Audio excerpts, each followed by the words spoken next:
After I lost my job, my wealthy husband suddenly said, "From now on we split everything 50-50ths. I'll only care for myself." I didn't cry. I didn't shout.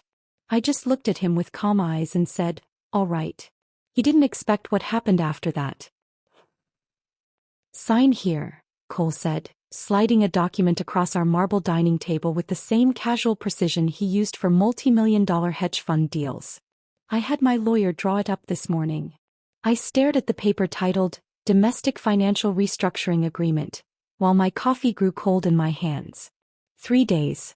I'd been unemployed for exactly 3 days, and my husband of 8 years had already consulted a lawyer about dividing our life into itemized columns. "From now on we split everything 50-50, he continued, uncapping his Mont Blanc pen, the one I'd given him for our 5th anniversary. "I'll only care for myself." Before we dive deeper, if you believe marriage should be a partnership, not a business transaction, please consider subscribing. It's free and helps more women find these important stories. Now let's see what Cole's 50-50 arrangement really meant. The morning light streaming through our penthouse windows caught the gold trim of the pen, the same light that used to make our Saturday mornings feel sacred. For 8 years this had been our ritual.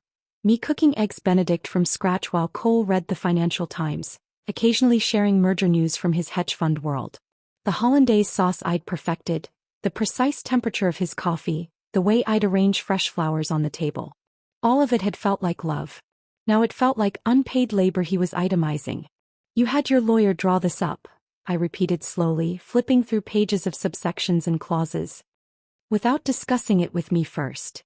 "I wanted to have a framework ready," Cole said, adjusting his Princeton class ring, a nervous tell I'd noticed during our first date. "More efficient this way." Efficient. Everything in Cole's world came down to efficiency and optimization.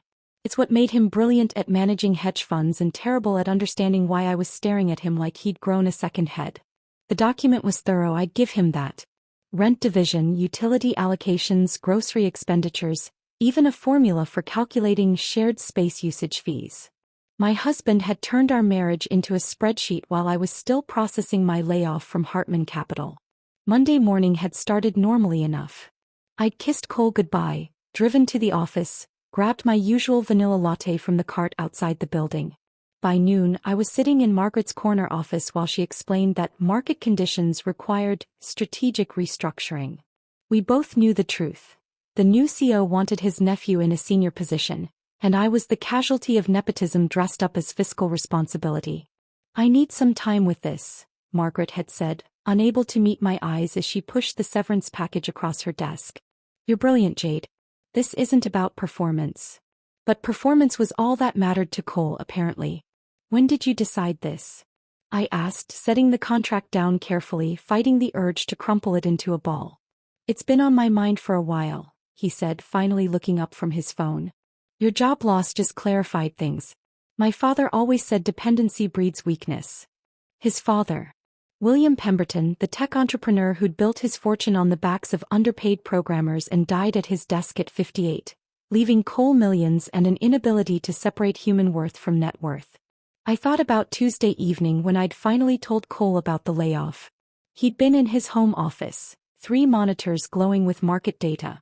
I'd stood in the doorway like a stranger in my own home, watching him track futures prices. "I lost my job," I'd said.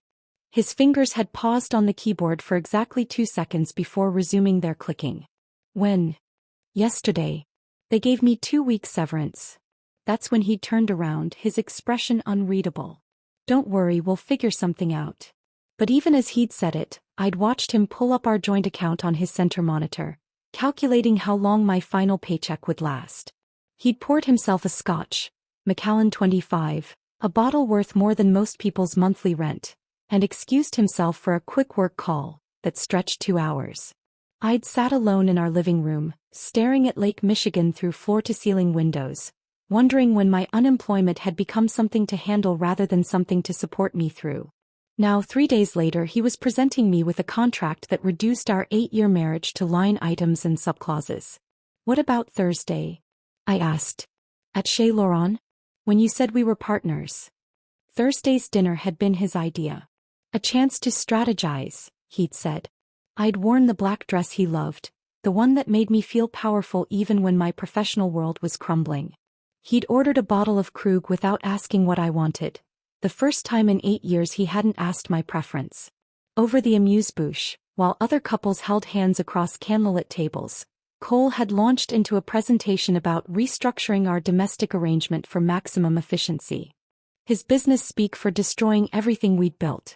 "We are partners," he said now, tapping the contract. "Equal partners. That's what this ensures." I looked at my husband, really looked at him. His perfectly styled hair, his Tom Ford suit even though it was Saturday, his expression of mild impatience like I was a difficult client refusing to see reason. When had he become this person? Or had he always been this person and I'd just been too in love to notice? "You know I specialized in forensic accounting at Hartman," I said quietly. Something flickered across his face. Concern? Fear? But he recovered quickly. "What does that have to do with anything?" "Just remembering my skill set," I said, picking up the pen. His pen. My gift to him when we still gave each other presents that meant something beyond their price tags. "Since I'm about to be self-sufficient." I signed the contract with a flourish that would have made him proud, if he'd been paying attention to anything beyond his victory. Jade Pemberton in perfect cursive. The last time I'd ever signed that name. "There," I said, sliding it back across the marble we'd chosen together in Italy on our honeymoon, giddy with love and possibility. "Equal partners." Cole smiled, satisfied, already turning back to his phone. He didn't notice me taking photos of every page with my cell. He didn't notice me mentally cataloging every asset, every account, every carefully hidden financial transaction I'd pretended not to know about. He definitely didn't notice me texting my sister Emma. "You were right. It's happening." Because while Cole thought he was restructuring our marriage, what he'd actually done was declare war. And he'd just handed me the blueprint for exactly how to win it. Emma's text came back immediately, finally showing his true colors. "Document everything." My sister had never trusted Cole, not since the day she'd met him at our engagement party when he'd corrected her pronunciation of moat in front of everyone. I tucked my phone away and headed to bed, but sleep wasn't happening. My mind kept replaying the signature, the contract, the cold calculation in Cole's eyes. At 5 a.m. I gave up pretending and slipped out of bed. Cole's side was already empty, sheets barely disturbed. Through the closed door of his home office, I could hear his voice, smooth and confident, talking to Singapore about profit margins and market volatility. Saturday morning, and he was already 3 hours into his workday. I padded to the kitchen, needing caffeine to process what my life had become. Cole's laptop sat open on the counter. He must have been working there before his call. The screen was still lit and I wasn't proud of what I did next, but I wasn't ashamed either. The spreadsheet was titled, Household Reorganization Postel. My unemployment had been reduced to initials. The Jade layoff. Like I was a line item in his quarterly reports. The columns were meticulous. Pre-JL monthly contribution showed my salary, our joint expenses, what percentage I'd covered. Post-JL sustainability model calculated exactly how much of a financial drain I'd become. He'd even created projections for different scenarios. If I found work in 3 months, 6 months, a year. The final column made my stomach turn. Optimal resolution timeline. He was calculating how long before he could justify leaving me. I took photos of every worksheet, every calculation, every cold assessment of my worth. Then I noticed another tab, MGM Consulting. The monthly transfers of $3,000 going back 6 months. Madison Grace Mitchell, his 28-year-old executive assistant. The woman who texted him about urgent presentations at 11 at night. The conference call droned on through the door. Cole laughed at something, that practice chuckle he used with clients. I closed his laptop and went to work. By the time he left for golf at 9, his Saturday morning tradition with Marcus Fitzgerald and 2 other Princeton buddies, I'd transformed our dining room into Command Central. Office Max had opened at 8 and I'd been their first customer, loading up on laminating sheets, color-coded folders, and enough supplies to rival a law firm. "Going to the club," Cole had said, grabbing his tit-laced bag. He'd paused at the door, watching me arrange my supplies. "What's all this?" "Organizing," I'd replied, not looking up. "Being self-sufficient." He'd laughed, actually laughed, and left. The moment his Tesla pulled out of the garage, I got serious. 8 years of marriage meant 8 years of financial documents, tax returns, investment statements, credit card bills. Cole thought he was clever with his hidden assets, but forensic accounting had been my specialty. Finding money was what I did. I created my own masterpiece, a 47-page document titled Marital Asset Utilization Framework. If Cole wanted to run our marriage like a business, I'd give him the full corporate treatment. Section 1. Historical Labor Analysis. Every dinner party I'd hosted for his clients. Every weekend I'd spent charming investors at tedious golf tournaments. Every thank you note I'd written, every gift I'd selected for his business associates. Every hour I'd spent making him look like a functional human being instead of the emotional void he actually was. Section 2. Intellectual Property Contributions. The investment strategies I'd suggested that he'd presented as his own. The connections from my Hartman network that had become his clients. The market insights I'd shared over breakfast that had mysteriously appeared in his presentations. Section 3. Opportunity Cost Analysis. The promotions I'd passed up to accommodate his career. The networking events I'd skipped to host his mother. The professional development I'd sacrificed to maintain his illusion of domestic perfection. By the time Cole's Tesla hummed back into the garage at 1, I'd bound everything in a leather portfolio that looked more expensive than it was. I heard him enter, the sound of his golf shoes on marble, the refrigerator opening. "Jade," he called. "Why is there a lock on your shelf?" I didn't answer. Let him wonder. He found me in the dining room, still in his golf attire. Those ridiculous plaid pants his Princeton friends convinced him looked good. His face was flushed from sun and probably a few beers at the 19th hole. "What is all this?" He gestured at my war room setup.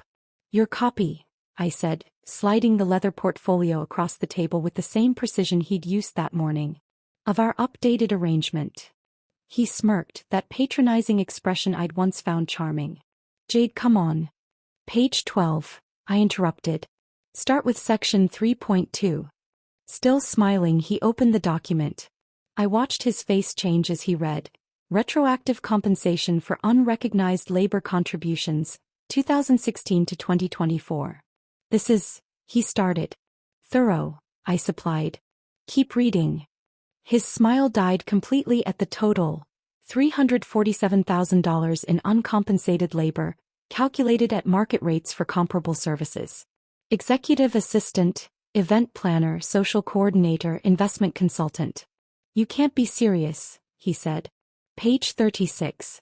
Precedent cases for retroactive compensation in dissolved business partnerships. His phone rang. Marcus Fitzgerald calling to thank him for covering the drinks. Cole's hand shook slightly as he answered, and I heard him say, "Mark, I need you to look at something. Legal opinion. Can I put you on speaker?" Marcus's voice filled the room, still jovial from morning drinks. "Sure, buddy. What's up?" "Jade created some kind of document about our household arrangement." "Send it over," Marcus said, his voice shifting to professional mode. I watched Cole photograph pages, his jaw tightening with each image. We waited in silence for Marcus to review them, the only sound the tick of the grandfather clock Cole's mother had given us as a wedding present. Finally Marcus spoke, and he wasn't laughing anymore. "Cole, is this real? She signed my agreement this morning, so she created this." "No, I mean, are these numbers real? Did she really handle all this?" Cole's silence was answer enough. Marcus whistled low. "Legally, she's got you by the balls, buddy. You wanted a business arrangement, she gave you one. And honestly, based on what I'm seeing here, she's undervaluing her contributions." "You're supposed to be my friend," Cole snapped. "I am your friend. Which is why I'm telling you the truth. Either tear up both agreements and go back to being married, or prepare to write a very large check." Cole hung up without saying goodbye. We stood there, facing each other across the table where we'd once shared romantic dinners, where we'd planned our future, where this morning he'd dismantled our marriage with a pen stroke. "This is blackmail," he said finally. "This is mathematics," I replied, echoing his words from that morning. "Your idea just properly implemented." Cole stood there for another moment, his hand gripping the portfolio so tightly the leather creaked. Then he turned and walked out, leaving my document on the table like evidence at a crime scene. I heard his office door slam, the lock clicking into place. That night I barely slept.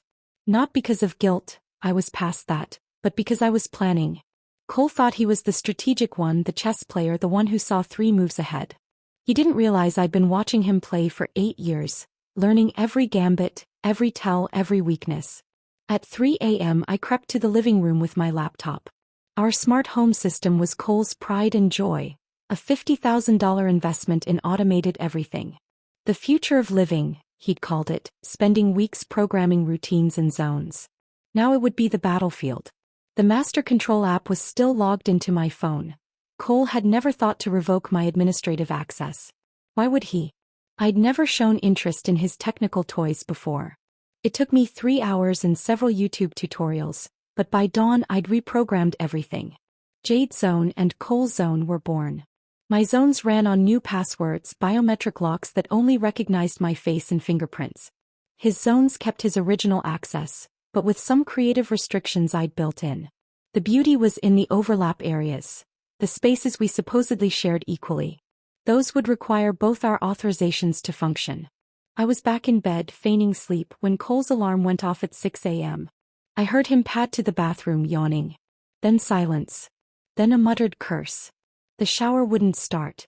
His zone, his problem. Jade, he called. Something's wrong with the shower. I stretched lazily.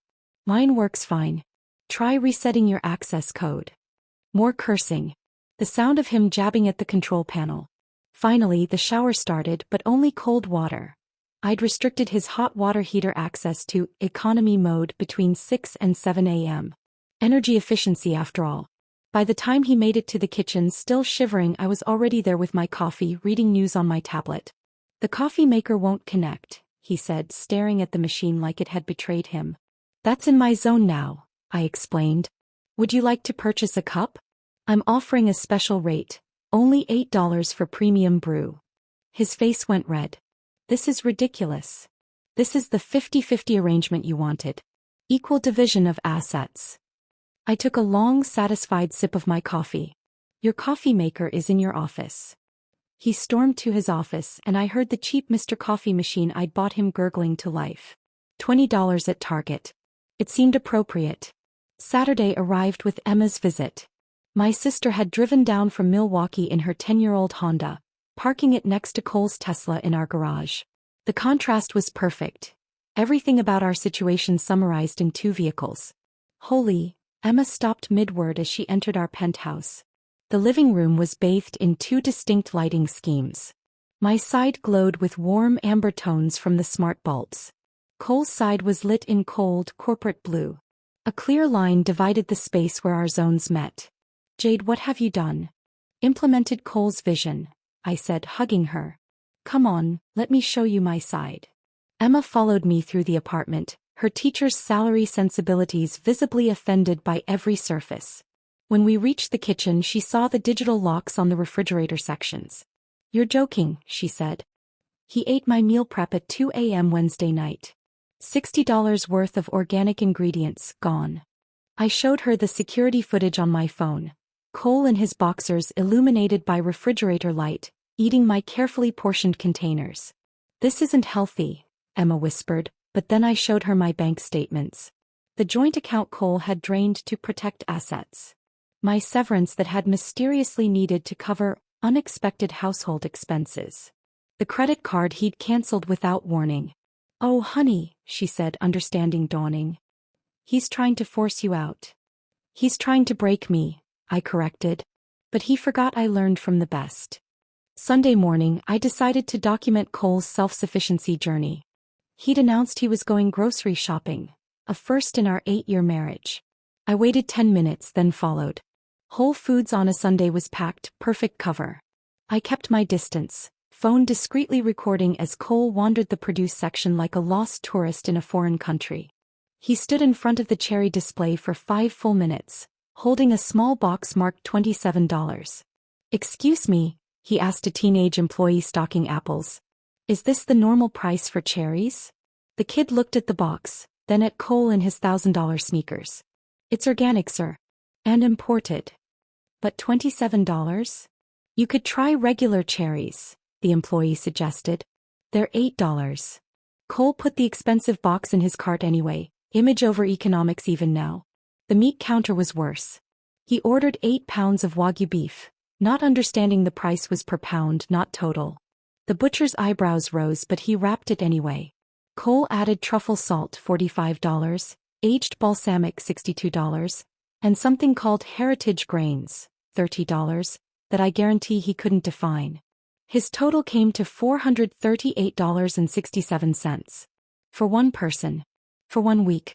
I was already home when he returned, struggling with his bags. Need help? I offered sweetly. I've got it, he grunted, dragging premium groceries to his side of the kitchen. Everything went into his designated areas, including the freezer section I'd marked with digital tape. Monday morning was beautiful. Cole had an 8 a.m. breakfast meeting with Japanese investors, crucial for his fund's expansion. He woke at 6, showered, still cold, and went to make breakfast. I watched from my laptop camera as he opened his refrigerator section. The Wagyu was there, raw and expensive. The heritage grains sat unopened. The truffle salt looked decorative on his shelf. He tried every password combination on my locked section, where my prepped breakfast sandwiches waited. Jade 1234. Anniversary 2016. Even I love you, which made me laugh bitterly. Finally, at 7:47 a.m. he placed an order for delivery. $85 for eggs, toast and coffee, delivered at 8:23 a.m. His investors had already been waiting 23 minutes. That evening I found him eating cereal for dinner. The Wagyu had gone bad, he didn't know it needed to be used within 2 days of purchase. $400 of groceries, I said, and you're eating cornflakes. He looked up at me and for a moment I saw something crack in his facade. Not enough to matter but enough to know the war was working. He set down his spoon, the cornflakes going soggy in the milk. For a second neither of us spoke. Then he pushed back from the table and walked to his office without a word, leaving his bowl right there on the counter. His side of the counter technically, but still, old habits die hard. I cleaned up his mess anyway because seeing dirty dishes bothered me more than making a point. That's when I noticed his credit card statement on the counter, partially hidden under his abandoned Wall Street journal.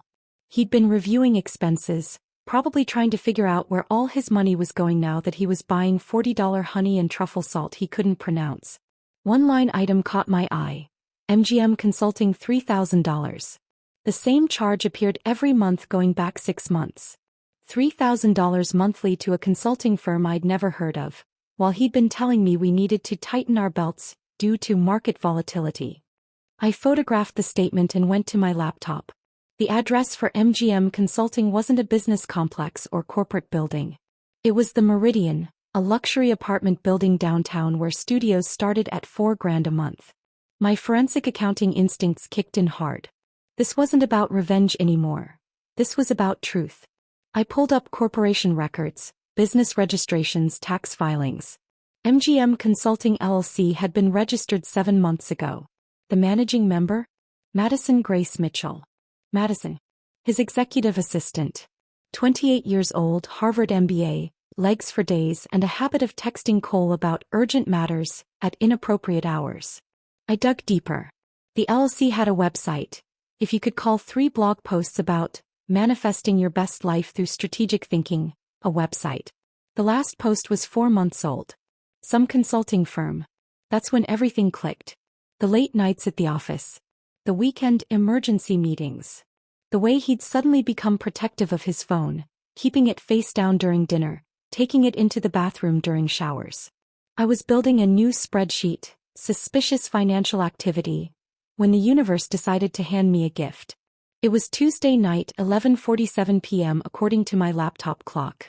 Cole was in the shower, his phone charging on his nightstand. The water was running full blast. He'd figured out how to override my hot water restrictions by showering at night. His phone lit up. A text notification. I shouldn't have looked. But then again, he shouldn't have been funding his assistant's apartment while making me document every cent I spent on groceries. Can't wait to see you tomorrow, baby. From Madison Mitchell. The water was still running. I grabbed my phone and photographed his screen, making sure the timestamp was visible. Then I opened my evidence folder. Yes, I had an evidence folder now, and filed it under Exhibit A, Emotional Assets Misappropriation. The shower stopped. I quickly returned to my side of the bed, pretending to read on my Kindle. Cole came out in his Turkish cotton robe, the one I'd bought him for Christmas last year, when I still believed we had a marriage worth saving. Who texted? I asked casually. He glanced at his phone and I watched his face change. Just a flash of panic before the mask slipped back on. Work thing. Singapore markets. Singapore markets. At midnight. Sending heart emojis. Busy day tomorrow?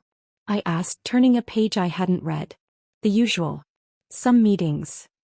He climbed into bed, careful to stay on his side of the invisible line we'd drawn down the middle. Why? Just wondering. He was asleep within minutes, snoring softly. I lay there in the dark, planning my next moves.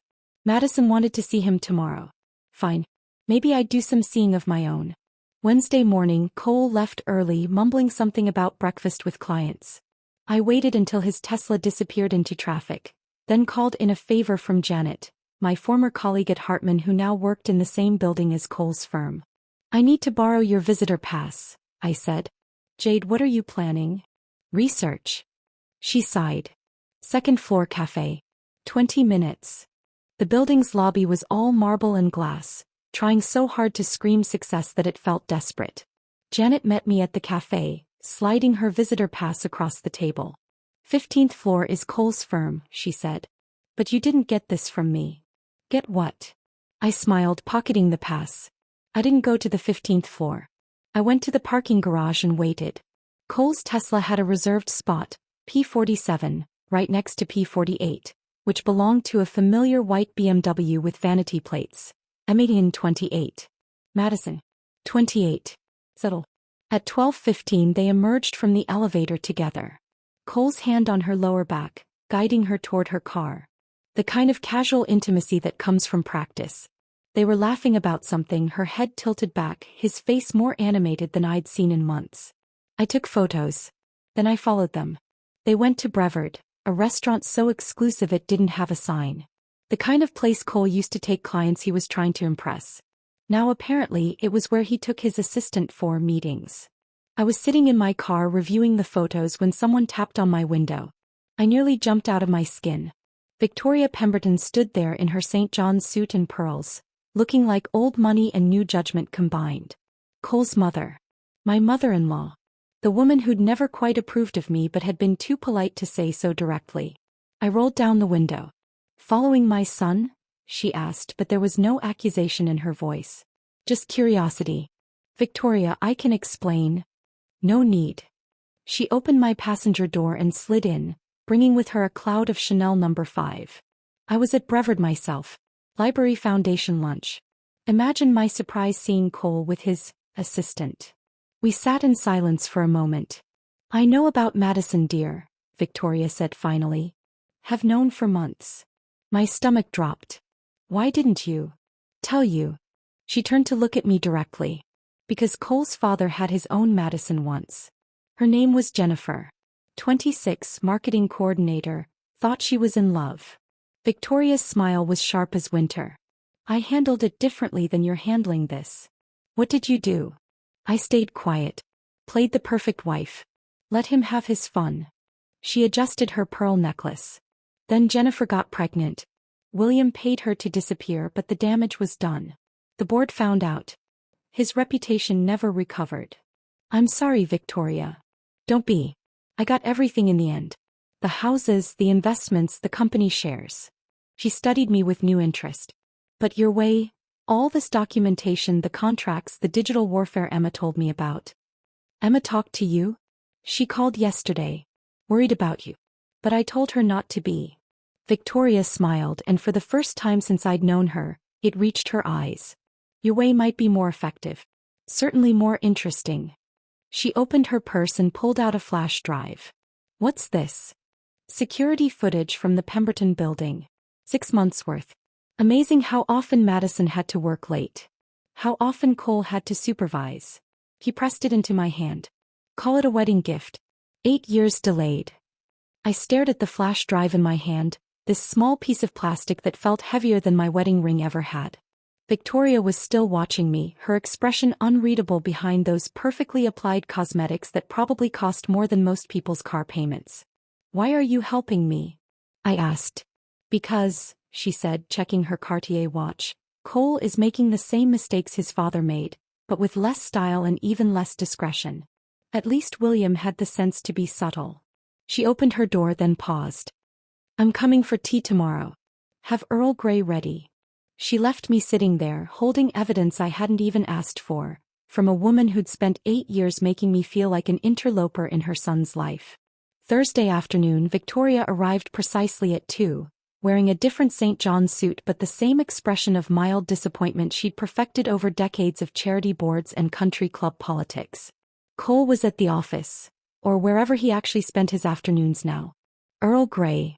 I asked, already knowing the answer. "Please." I went to the kitchen and returned with my laminated price list, the one I'd created after Cole's 50-50 declaration. "That'll be $12. Includes preparation, service, and cleanup." Victoria's perfectly shaped eyebrows rose slightly. She opened her Hermes wallet, not the everyday one but the special occasion piece that probably cost more than my car, and counted out exactly $12 in singles. Her manicured fingers trembled slightly, not with rage as I'd expected, but with what looked like suppressed laughter. $12, she said, placing the bills on the coffee table. "For tea." "Cole's policy. I'm just following the rules he established."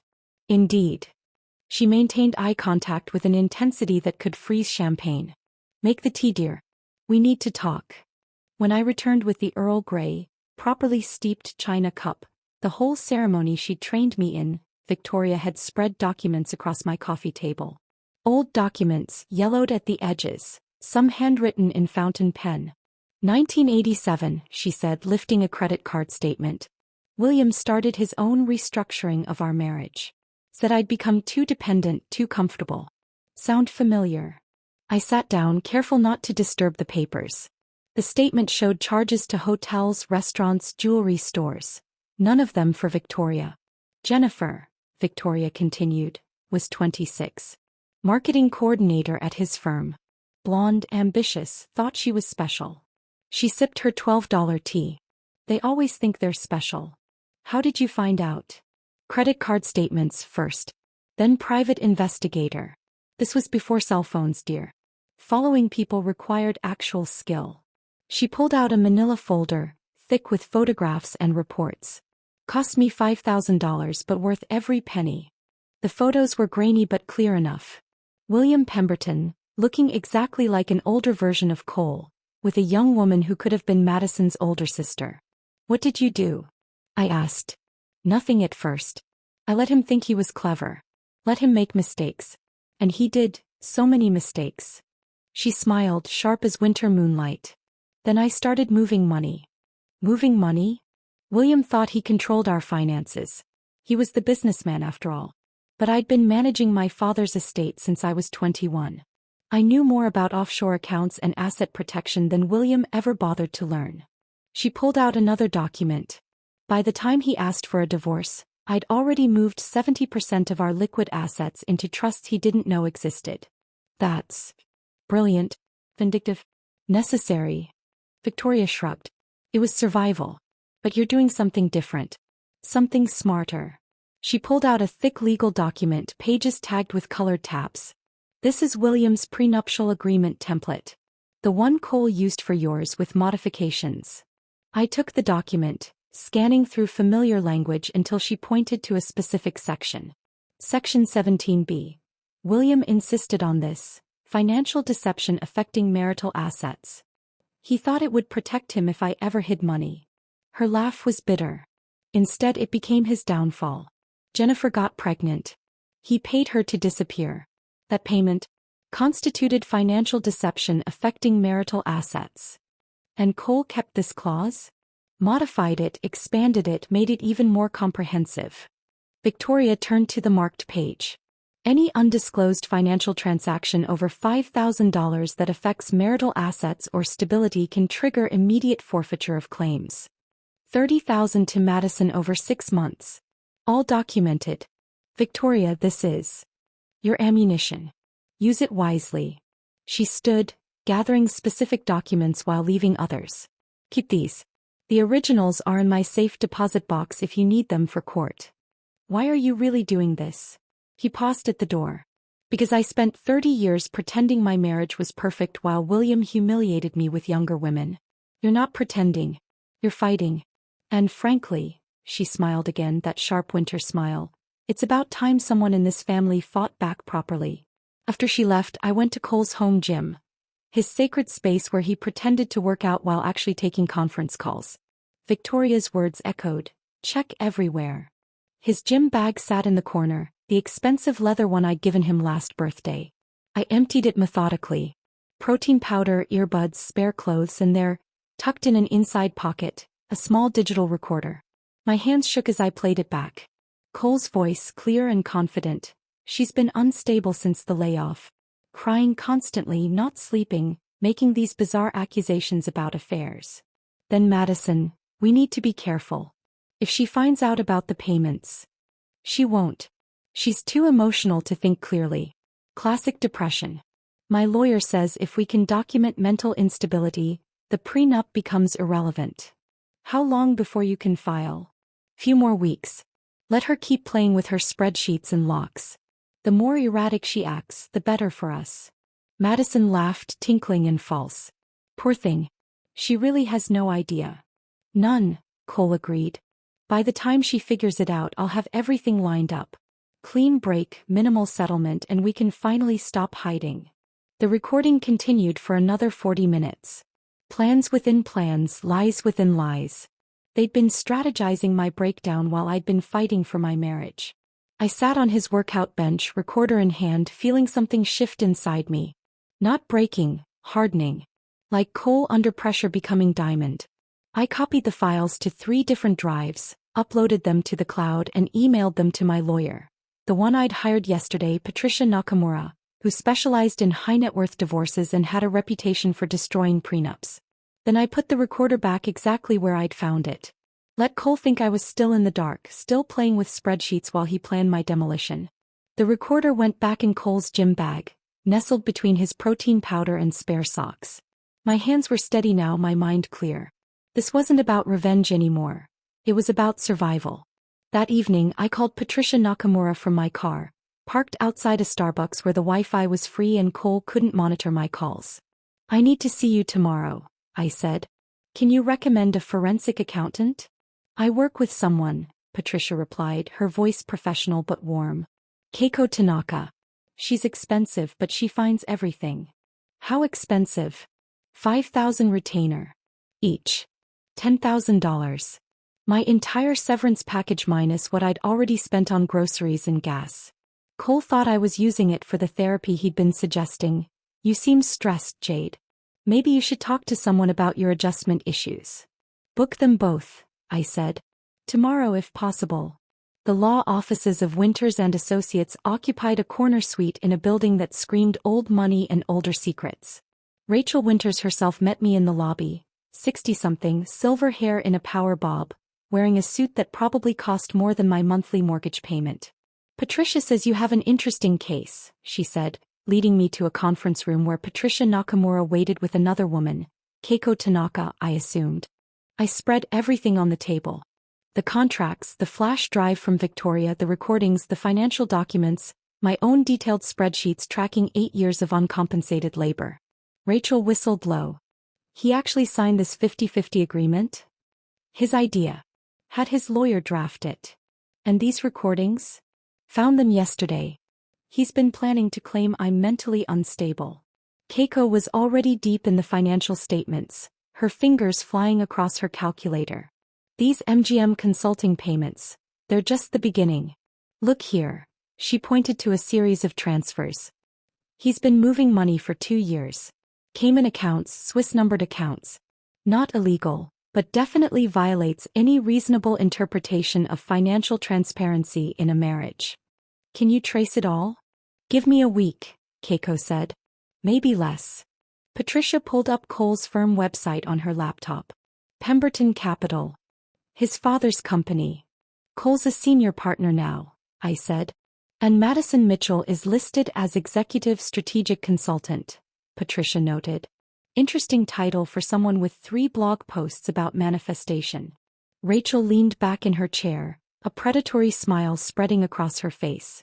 The prenup has a financial deception clause. Section 17B.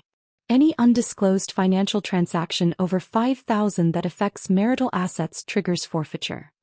$30,000 to Madison so far, I said.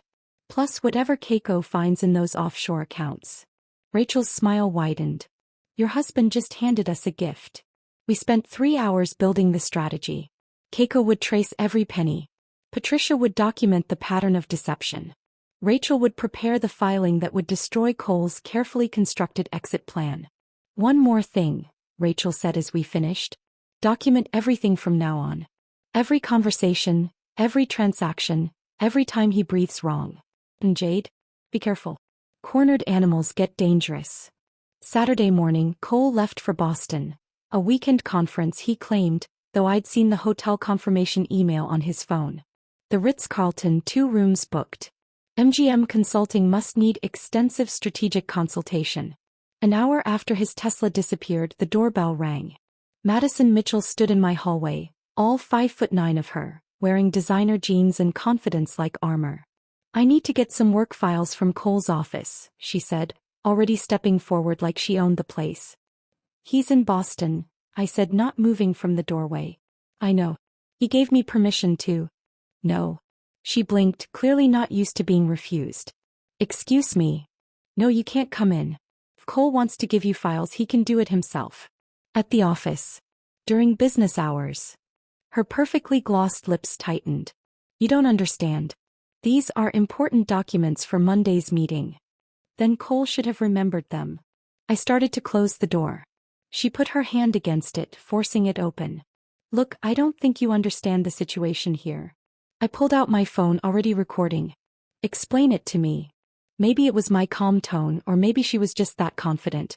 But Madison stepped closer, lowering her voice to a whisper that my phone still caught perfectly.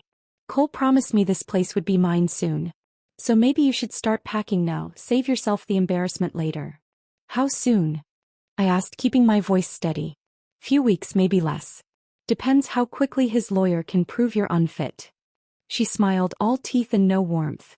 The crying, the paranoid behavior with the locks and contracts. It's all documented.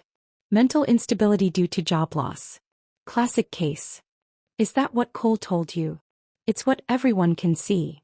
She stepped back, satisfied with her threat. I'll tell Cole you were uncooperative. Again.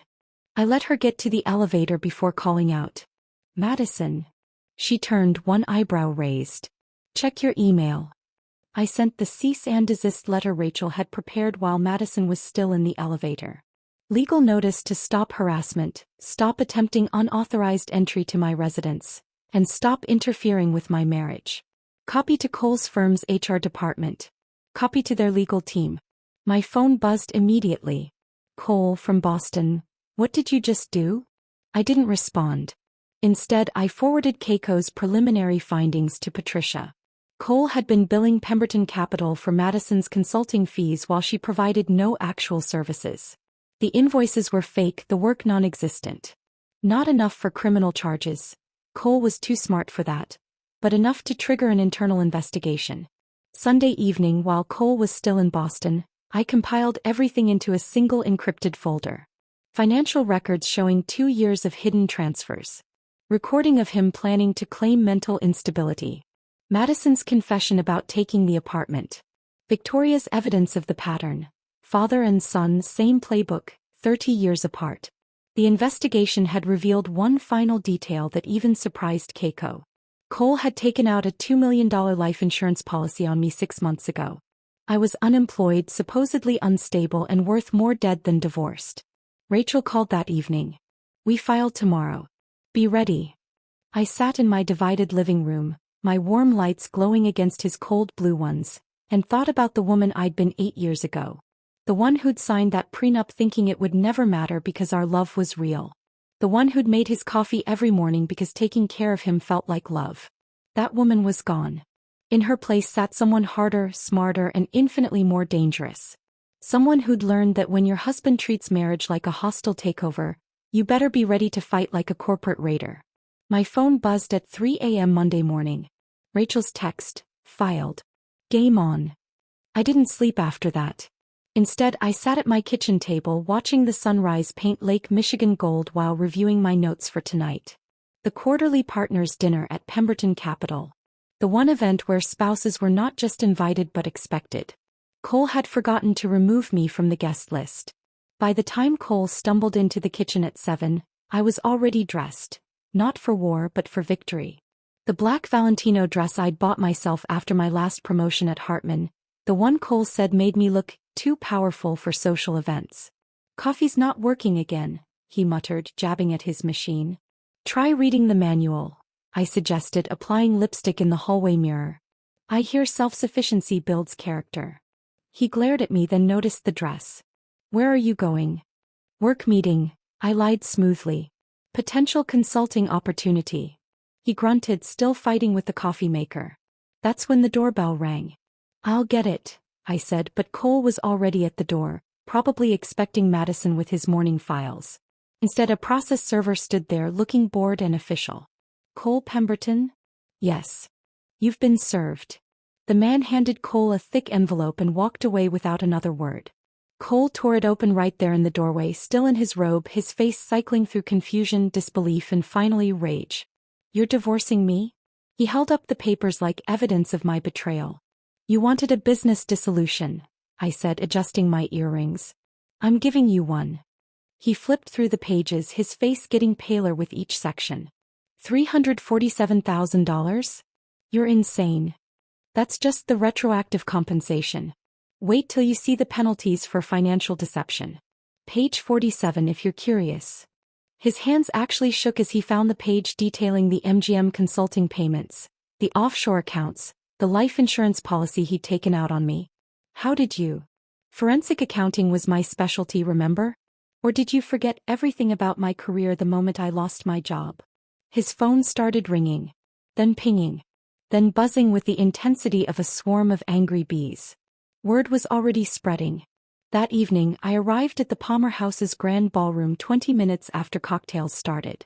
The Pemberton Capital quarterly dinner was in full swing, 50 partners and their spouses pretending to enjoy each other's company while calculating each other's net worth. I found Richard Pemberton, the managing partner and Cole's cousin, standing near the bar with his wife. Richard had inherited his father's position and his grandfather's nose for scandal. Jade, he said, clearly surprised. We didn't think wouldn't miss it, I said, pulling an envelope from my clutch. Actually, Richard, could we speak privately? It's about Cole. His wife excused herself immediately, the kind of woman who knew when to disappear. Richard led me to a corner, his expression already wary. This is about the divorce papers, he said. This is about embezzlement, I corrected, handing him the envelope. MGM Consulting. $3,000 monthly for 6 months. Fake invoices, no services rendered. The consultant in question is better known for other services she provides to Cole. Richard opened the envelope, his face hardening as he read Keiko's forensic analysis. The fake invoices, the evidence that Madison had never provided any actual consulting work. This could destroy the firm's reputation, he said quietly. Only if it becomes public, I agreed. Which depends entirely on how the partners handle it. Across the room, Cole had just arrived with Madison on his arm. Bold move, bringing his mistress to a partner's dinner while still technically married. Several wives noticed immediately, their whispers spreading like wildfire. Richard looked from the papers to Cole to me. What are you asking for? Nothing from the firm. This is between you and your partner. I just thought you should know where company funds were going. I walked away, leaving Richard holding evidence that would trigger an emergency partners meeting within hours. But first I had one more performance to give. Cole found me at the dessert table, his face flushed with alcohol and anger. Madison hung back, suddenly less confident in a room full of wives who knew exactly what she was. You're destroying everything, he hissed. I'm documenting everything, I corrected, loud enough for nearby partners to hear. There's a difference. This is my father's firm. Victoria's voice cut through the air like ice. She stood in the doorway, magnificent in Chanel, flanked by a man in a suit that screamed legal counsel. It was your father's firm. Before you dishonored his memory with your sloppy affair and sloppier embezzlement. The room went silent. Madison actually stepped behind Cole like he could shield her from Victoria's Arctic presence. Mother, Cole started. I'm here in my capacity as trustee of the Pemberton Family Trust, Victoria continued, her voice carrying to every corner of the ballroom. To inform you that effective immediately, you're removed from the board for conduct unbecoming a Pemberton. You can't. I can. I have. He turned to Richard. I believe you have an announcement as well? Richard cleared his throat. The partners will be meeting tomorrow to discuss Cole's position at the firm. Until then, he's suspended pending investigation of financial irregularities. Cole's phone exploded with notifications. Email after email from colleagues, clients, connections, all distancing themselves from his radioactive reputation. He stood there in his designer suit, holding his dying career in his hand while his mistress edged toward the exit. Your father would be appalled, Victoria said, and her voice carried a lifetime of disappointment. Not at the affair, God knows William had plenty, but at how poorly you executed it. Fake invoices? Really? At least your father's mistresses could type. Madison fled. Actually ran from the ballroom in her designer heels, leaving Cole standing alone in a room full of people who'd known him since childhood, all of them now seeing him for exactly what he was. I picked up my clutch and walked past him, pausing just long enough to whisper, check your email. The message from my lawyer was simple. Settlement conference scheduled for Thursday. Bring your checkbook. The managing partner's email to all partners arrived while I was in the elevator. Emergency meeting tomorrow, 8 a.m. Mandatory attendance. By the time I reached the lobby, Cole's career at his father's firm was over. 8 years of marriage destroyed by his own greed. A lifetime of reputation demolished by his own deception. The elevator doors closed on my old life, and I walked out of the Palmer House into the Chicago night feeling something I hadn't felt in months, free. My phone vibrated with messages from people who'd witnessed Cole's public demolition, but I didn't read them. Tomorrow would bring its own battles. Tonight I just wanted to breathe. Thursday's settlement conference took place in a mediator's office that looked like it was designed to drain the fight out of people. Beige walls, uncomfortable chairs, and fluorescent lighting that made everyone look sick. Cole sat across from me with his new lawyer, some overworked public defender type who probably charged by the hour what Cole used to spend on lunch. My client is prepared to offer, the lawyer began. My client's terms are non-negotiable, Rachel interrupted, sliding our demand across the table. The penthouse, half of all assets including offshore accounts, and $347,000 in retroactive compensation. Cole's lawyer whispered urgently in his ear, probably explaining that a public trial would expose the embezzlement, the affair, the life insurance policy, everything. This is extortion, Cole said, his voice hoarse. He'd lost weight, his suit hanging loose on his frame. This is mathematics, I said, using his favorite phrase one last time. Sign it or we go to trial.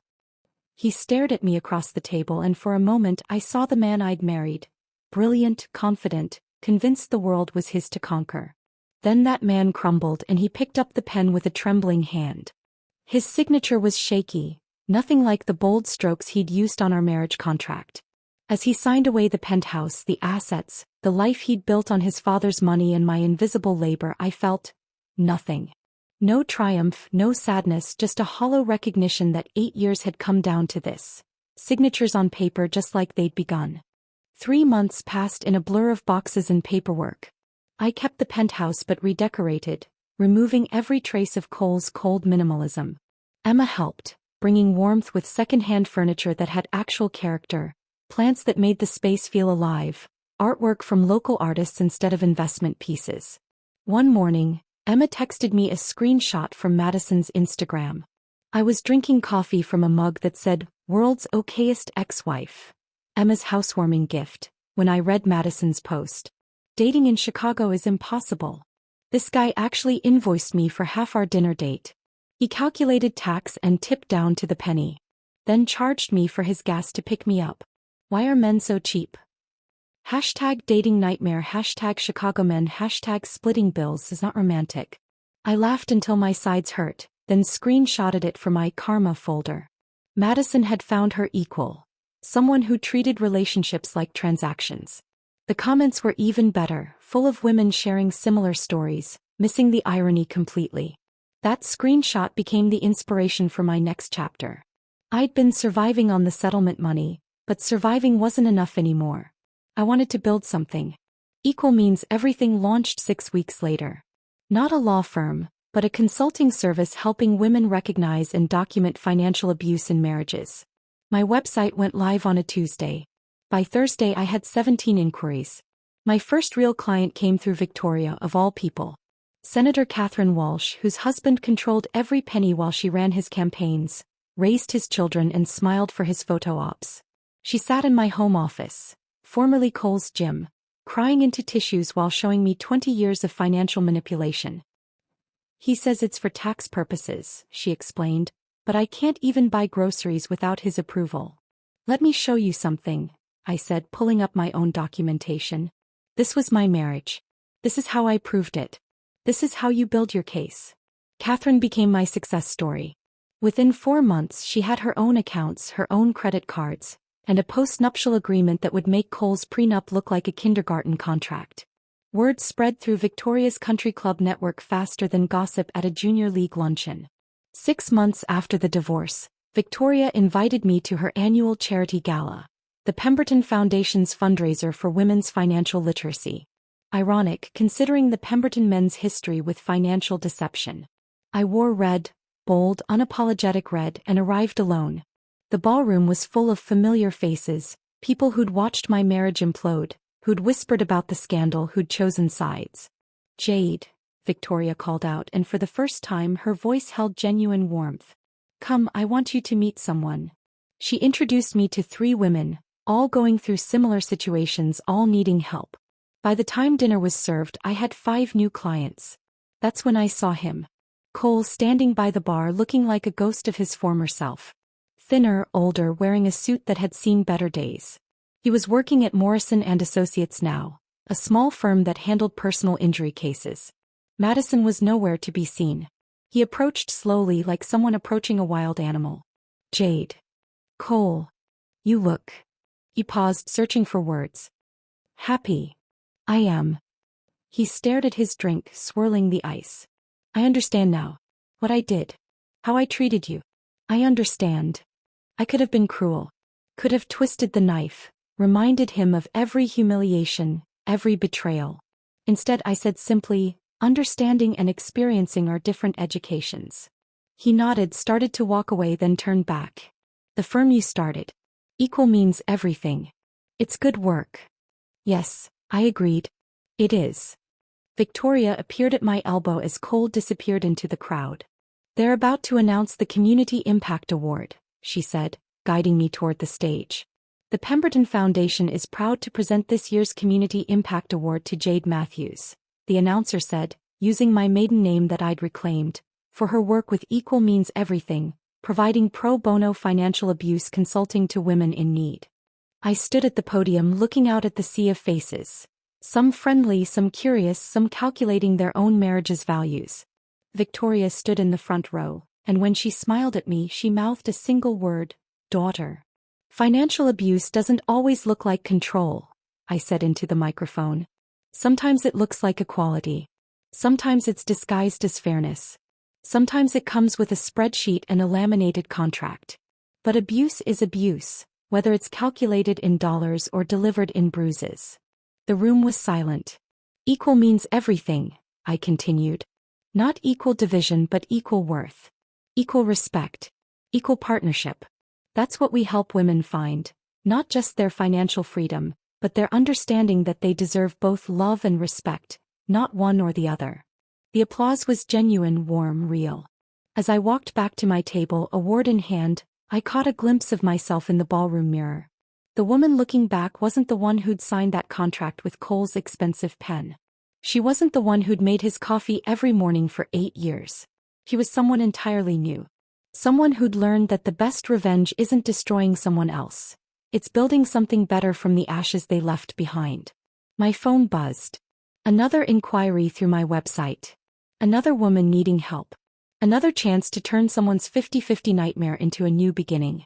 I smiled, thinking about Cole in his small apartment, probably eating takeout from containers, finally experiencing the self-sufficiency he'd preached.